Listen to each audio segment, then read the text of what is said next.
Hello friends, welcome to exercises with explanation. मैं हूं आपका दोस्त देशमुख सर और आप देख रहे हैं जेनेसिस डॉट एजुकेशनल। यह है episode number 5, chapter 1, heredity and evolution. इस एपिसोड में हम देखेंगे question number 6, which is define vestigial organs, write names of some vestigial organs in human body and write the names of those animals in whom same organs are functional.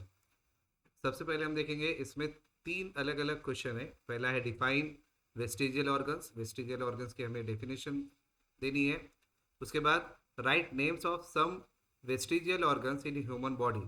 हमें human body में present जो vestigial organs है उनके नाम लिखने हैं। Then तीसरा question इसमें आता है write the names of those animals in whom same organs are functional. यानी कि ऐसे एनिमल्स के हमें नाम लिखने हैं जिसमें बेसिकली जो वेस्टिजियल ऑर्गन्स है ह्यूमन बींग्स में, लेकिन यही ऑर्गन्स उन एनिमल्स में फंक्शनल होते हैं यानी कि यूजफुल होते हैं। सबसे पहले हम देखेंगे आंसर में व्हाट आर वेस्टिजियल ऑर्गन्स, यानी कि definition of vestigial organs. What are vestigial organs? degenerated or underdeveloped useless organs of organisms are called as vestigial organs।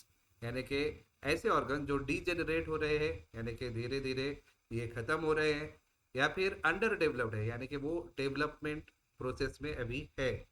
दोनों ही कंडीशन में, चाहे वो डीजेनरेट हो रहे हो या फिर अंडर डेवलप हो, ये ऑर्गन्स यूजलेस होते हैं, नॉन फंक्शनल होते हैं। ऐसे ही ऑर्गन्स को हम वेस्टिजियल ऑर्गन्स कहते हैं। Some vestigial organs in human body, ठीक है।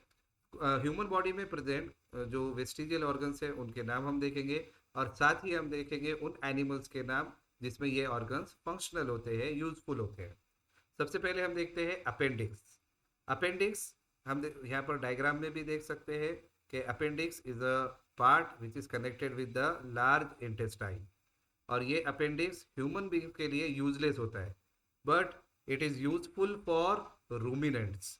रूमिनेंट्स हम ऐसे ग्रास ईटिंग ऑर्गेनिजम्स को कहते हैं, ग्रास ईटिंग एनिमल्स को, जिसके अंदर एक पार्ट रूमेन प्रेजेंट होता है, and rumen is a part of stomach, और ये पार्शियली डाइजेस्टेड फूड को स्टोर करता है और बाद में फिर ये इसे अपने माउथ में लेकर आते हैं और फिर उसे चीव करते हैं, चबाते हैं। ऐसे एनिमल्स को हम क्या कहेंगे? रूमिनेंट्स कहेंगे, जिसमें ये पार्ट रूमेन प्रेजेंट होता है। तो इसी में बेसिकली रूमिनेंट्स में appendix is a useful part, but it is useless for human beings. Next हम देखते हैं example, ear pinna. Ear pinna is useless for humans. ये हम देखते हैं ह्यूमंस में दो ईयर्स हम इस तरह से देखते हैं कि एक एक्सटर्नल ईयर होता है जिसे हम ईयर पिन्ना कहते हैं, और ये ईयर मसल्स जो होते हैं बेसिकली ईयर पिन्ना में प्रेजेंट, वो कैसे होते हैं? यूजलेस होते हैं, ठीक है। और दूसरा जो ईयर होता है वो होता है इंटरनल ईयर, जो कि हियरिंग या फिर लिसनिंग के काम में आता है। But the ear pinna it is useless for human beings, लेकिन ईयर पिन्ना मंकीज के लिए यूजफुल होते हैं और उसमें ये मूवमेंट भी करते हैं।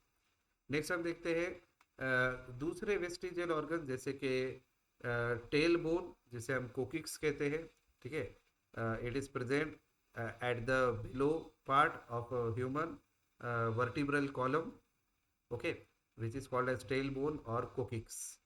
नेक्स्ट हम देखते हैं विजडम टीथ। अक्ल दाढ़ हम इसे कहते हैं, विजडम टीथ, और ये हम देखते हैं वेस्टिजियल होते हैं फॉर द ह्यूमन बींग्स। और तीसरे होते हैं बॉडी हेयर्स, ये भी वेस्टिजियल ऑर्गन्स है for the human beings. Next question है question number 7, answer the following questions. 7 का फर्स्ट क्वेश्चन हम देखते हैं, how are the hereditary changes responsible for evolution? Hereditary changes किस तरह से इवोल्यूशन के लिए रिस्पॉन्सिबल होते हैं? सबसे पहले हम देखते हैं कि hereditary changes they occur only in sexually reproducing organism. ऐसे ऑर्गेनिज्म जो सेक्सुअली रिप्रोड्यूस करते हैं उनमें हमें हेरिडिटरी चेंजेस देखने को मिलते हैं, क्योंकि सेक्सुअली रिप्रोड्यूसिंग ऑर्गेनिज्म में दो इंडिविजुअल इन्वॉल्व होते हैं, एक होता है मेल और दूसरा होता है फीमेल, और दोनों के जो कैरेक्टर्स होते हैं उनका मिक्सिंग, जेनेटिक मिक्सिंग हम देखते हैं, जिसकी वजह से हेरिडिटरी चेंजेस हमें देखने को मिलते हैं। कैसे, आगे देखते हैं। They occur in response to change in environmental condition. Hereditary changes जितने भी होते हैं वो एक तो बेसिकली हम देखते हैं, जैसे कि हमने लास्ट वीडियो में देखा था एपिसोड नंबर 4 में, रिकॉम्बिनेशन और क्रॉसिंग ओवर की वजह से ये होता है चेंज। और दूसरा एक हम देखते हैं इसका रीजन है कि चेंज इन इन्वायरमेंटल कंडीशन। जैसे जैसे इन्वायरमेंट के कंडीशन चेंज होते हैं, क्योंकि इन्वायरमेंटल कंडीशंस कभी भी स्टेबल नहीं होते हैं, सेम नहीं होते, स्थिर नहीं होते हैं, और ये हमेशा बदलते रहते हैं। और जब ये बदलते रहेंगे तो लिविंग ऑर्गेनिज्म जो कि सेक्सुअली रिप्रोडक्शन करते हैं उनमें हेरिडिटरी चेंजेस हमें देखने को मिलते हैं। Hereditary changes occur gradually, that is very slowly, about billions of years. यानी कि हेरिडिटरी चेंजेस जो होते हैं लिविंग ऑर्गेनिज्म में, सेक्सुअली रिप्रोड्यूसिंग लिविंग ऑर्गेनिज्म में, वो बहुत ही ग्रेजुअली यानी कि वेरी स्लोली होते हैं, और इन्हें होने के लिए लाखों साल लग जाते हैं। Million of years are required for a single minor change. Next हम देखते हैं, जितनी भी इंफॉर्मेशन है, all the information of biological characters is stored in DNA.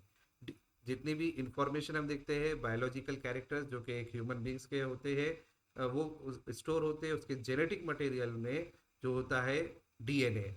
DNA का full form deoxy ribose nucleic acid है। नेक्स्ट हम देखते हैं कि दिस इज द डायग्राम जिसमें हम डीएनए देख सकते हैं।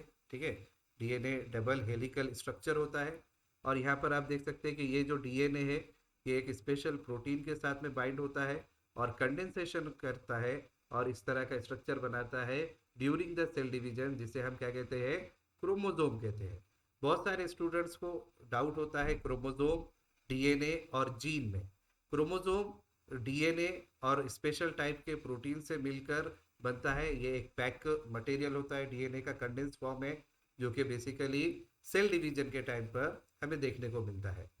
जबकि डीएनए एक जेनेटिक मटेरियल है जिसमें सारी की सारी इंफॉर्मेशन स्टोर होती है बायोलॉजिकल कैरेक्टर्स की, और डीएनए को हम डीऑक्सी राइबोज न्यूक्लिक एसिड कहते हैं। जबकि जीन की अगर बात करें तो gene is segment of DNA which is capable of protein synthesis. Gene क्या होता है, सेगमेंट। सेगमेंट यानी कि स्मॉल पीस। इसका स्मॉल पीस होता है ये डीएनए का। डीएनए का एक छोटा सा टुकड़ा, स्मॉल पीस या सेगमेंट, इसी को हम जीन कहते हैं। लेकिन ये जीन, डीएनए का छोटा सा टुकड़ा, ये कैसे क्या करना चाहिए, बेसिकली ये प्रोटीन सिंथेसिस करना चाहिए, प्रोटीन को ये फॉर्म करना चाहिए, तैयार करना चाहिए, तब हम उसे जीन कहेंगे। Each protein is responsible for biological character such as stem height in plants, skin color in humans। जितने भी प्रोटीन जो कि जीन से बनते हैं, जो जीन प्रेजेंट रहेगा वो एक स्पेसिफिक प्रोटीन के लिए प्रेजेंट होता है, और हर एक प्रोटीन एक बायोलॉजिकल कैरेक्टर के लिए रिस्पॉन्सिबल होता है। बायोलॉजिकल कैरेक्टर जैसे कि फॉर एग्जांपल हम देखते हैं प्लांट्स में स्टेम की हाइट की अगर हम बात करें तो दो इसके ट्रेड्स होते हैं जो कि आपने 9th क्लास में स्टडी किया होगा, हेरिडिटी एंड वेरिएशन चैप्टर में।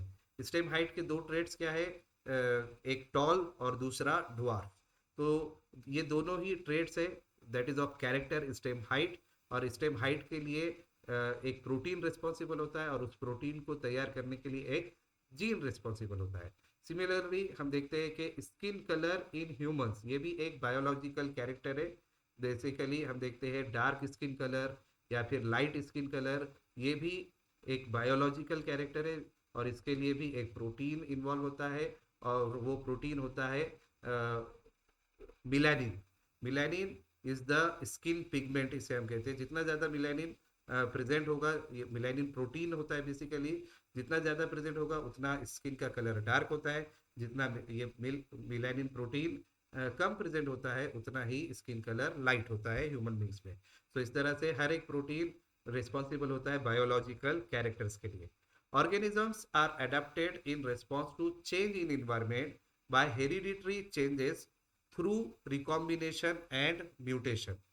जितने भी ऑर्गेनिज्म होते हैं वो अडेप्ट करते हैं। अडेप्ट करना मतलब वो चेंज अपने अंदर लेकर आते हैं, क्योंकि इन्वायरमेंट में चेंज होता है। अगर इन्वायरमेंट में चेंज होगा तो ऑर्गेनिज्म को चेंज अपने आप में लेकर आना बहुत ज़रूरी होता है, क्योंकि अगर ऑर्गेनिज्म एडाप्टेशन नहीं करते, अपने आप में चेंज लेकर नहीं आते, अपने कैरेक्टर्स, बायोलॉजिकल कैरेक्टर्स में चेंज लेकर नहीं आते, तब वो हमेशा हमेशा के लिए पेरिश यानी कि वैनिश हो सकते हैं, खत्म हो सकते हैं, एक्सटिंक्ट हो सकते हैं। And this is the reason organisms are adapted in response to change in environment. और ये चेंज कैसे लेकर आते हैं? By the hereditary changes. और ये हेरिडिटरी चेंजेस कैसे होते हैं लिविंग ऑर्गेनिजम्स में? By the recombination and mutation. What is recombination and what is mutation, इसका एक्सप्लेनेशन भी हमने लास्ट एपिसोड नंबर 4 में देखा है। यहाँ पर हम देख सकते हैं म्यूटेशन का एक diagram. For example, this is the sequence, main sequence of the DNA, जिसमें TAA CTGCAGGT है। तो ये क्या होते हैं? Basically this are the nothing but the nitrogen basis. T for thymine, A for adenine, C for cytosine, G for guanine. तो ये जो सीक्वेंस है बेसिकली डीएनए में, ये चेंज हो जाता है, रिप्लेस हो जाता है ड्यू टू द म्यूटेशन। और इसमें जो ओरिजिनल सीक्वेंस यहाँ पर हम देख सकते हैं TGC, ये सीक्वेंस यहाँ से रिमूव हो गया है और एक नया सीक्वेंस यहाँ पर ऐड हो गया है, वो है GAT। TGC रिमूव हो गया और GAT रिमूव ऐड हो चुका है यहाँ पर। और रिप्लेसमेंट हम देख सकते हैं, GAT ने रिप्लेस कर दिया है TGC सीक्वेंस को। इसी सीक्वेंस का अचानक से चेंज होना, इसी को हम क्या कहते हैं? म्यूटेशन कहते हैं। These hereditary changes are important for survival of organism. Hereditary changes जितने भी होते हैं लिविंग ऑर्गेनिज्म में, वो उन्हें सर्वाइव करने में हेल्प करते हैं और सर्वाइवल के लिए ये बहुत ही इंपॉर्टेंट होते हैं। तो इसलिए, क्योंकि अगर इन्वायरमेंट चेंज होगा तो ये अपने आप में चेंज लेकर आएंगे with the help of hereditary changes, और ये सर्वाइव कर सकते हैं। यही ऑर्गेनिज्म आगे चलकर रिप्रोडक्शन करेंगे, इन्हीं के कैरेक्टर्स आगे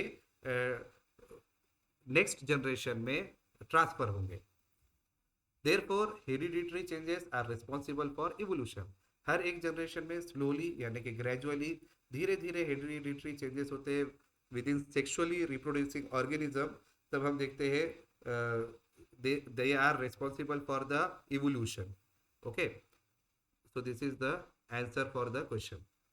Always like, share and subscribe our channel to get better grades. Thanks for your concentration.